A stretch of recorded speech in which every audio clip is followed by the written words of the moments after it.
Tere! Oleme sattunud siin 3. detsembril Solarise keskusse, kus käisime ka eelmisel nädalal Suure Papaga rääkimas ja tegelikult oleme sarnastel teemadel ka täna siin. Nimelt on homme esilinastumas üks lahe film, 0 punkta, aga võib-olla mõni inimene ei teagi, et tegelikult on olnud 0 punkta algselt raamat ja oleme saanud siia kaamera ette raamatu autori Margus Karu. Tere! Tervist! Minul on esimene küsimus kohe selline, et 2010. aastal see raamat välja tuli ja nüüd on 4 aastat hiljem, täna esitatakse siin bänniraamatut ja homme tuleb ka välja juba film, et kas ise kujutasid ette ka, et kui seda raamatut kirjutasid, et siin nii suureks läheb? No mingid sellised ootused ja lootused olid kindlasti, kuna mu kursusevend Sass Henno kirjutas ka natuke sellise analoogse raamatuga ja meid vist jäädakse elu lõpuni võrdlema kuigi palju.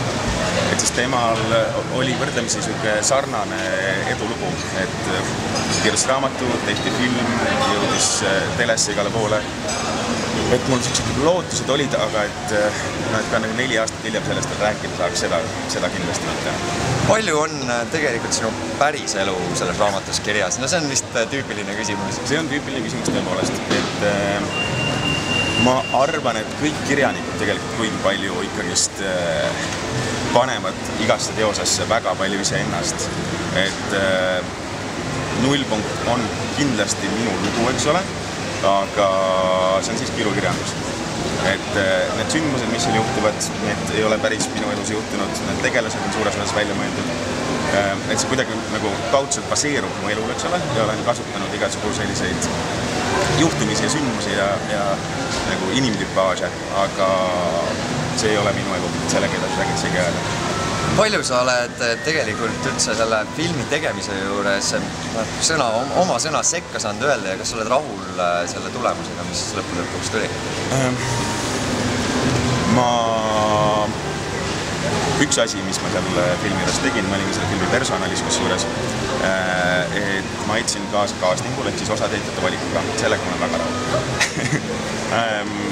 Ma ei kipu kusjuures võrdlema väga palju raamatuid ja filme, ka 0 punkti puhul üldse, et minu arust need on niivõrd sellised eraldiseisvad kunstiliigid. Et ma kunagi ei hakka rääkima, et üks on parem või halvem või teine ja mul oli võimalus öelda rohkem sõna kaasa, kui ma seda tegelikult tegin. Aga kuna ma usaldasin nii Mihkel Ulki kui Evelin Soosaart, et siis ma pigem lasin nii, et las professionaalid teevad oma töö ja ei sekkunud. Mul on viimane küsimus ka, et kui sa tahtsid vastata, et kas Eestis on võimalik tegelikult ennast ära elatada puhtalt raamatu kirjutamisega või tulebki oodata seda momenti, kui sellest saabki film näiteks? No see on ka üks mu unelmatest, et kunagi äkki ma jõuan elus sellisesse faasi, kus ma tõesti saaksin lihtsalt hommikul üles tõusta, teha endale kohvi, teha väike sigaret ja siis kirjutada. Hetkel see kahjuks võimalik ei ole. Nii film kui ka sellistest lavastused, ka bänniraamat ja nii edasi, et need on mind nagu aidanud selle teekonna küll, et ma aeg-ajalt saan võtta aja maha ja tegeleda puhtalt kirjutamisega. Aga ma arvan, et kirjutamisega ära elada, et siis vist peaks ikka, kui tõlkesse läheks mingi teos, siis saaks hakkama, aga muidu Eesti pinnal vist on väga keeruline. Kuule, aga suur tänu, et leidsid natukene aega meiega suhelda ja loomulikult õnne ja jaksu, kui film välja tuleb, et väga paljud inimesed seda vaatama tuleksid. Aitäh!